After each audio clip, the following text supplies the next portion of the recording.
African citizens. And they enjoy doing it.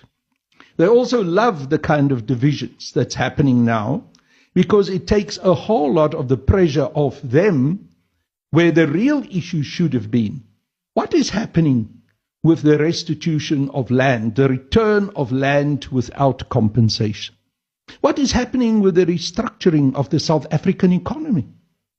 Why are big white monopoly capitalist companies closing factories and industries here in South Africa?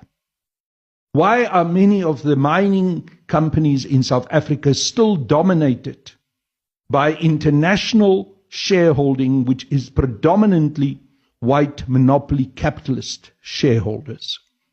And why are we not making sure that we enrich the minerals that we mine in this country, and that process of enrichment of the minerals also help to create a whole new wave of jobs in South Africa? So none of these questions, these are the critical questions.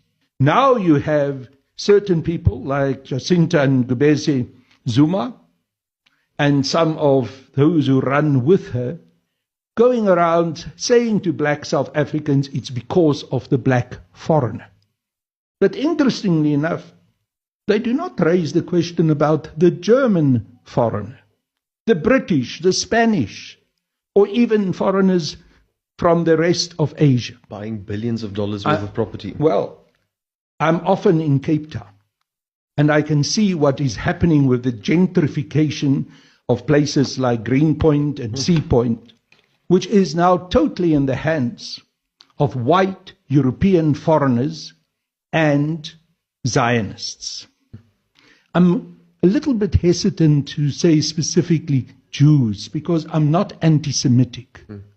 But Israelis who come from apartheid Israel, from Zionist Israel, who also fled the more current consequences of their genocidal actions in terms of the courageous actions that Iran had taken and the missile attacks that Iran launched on Zionist Israel.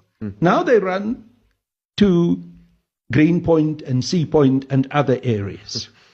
And I do not see Jacinta Ngubese Zuma and this other Mkhize fellow running after them, pointing out to them that they are foreigners, because they are far more, much more foreigners to the continent than any black African who come from the rest of the African continent.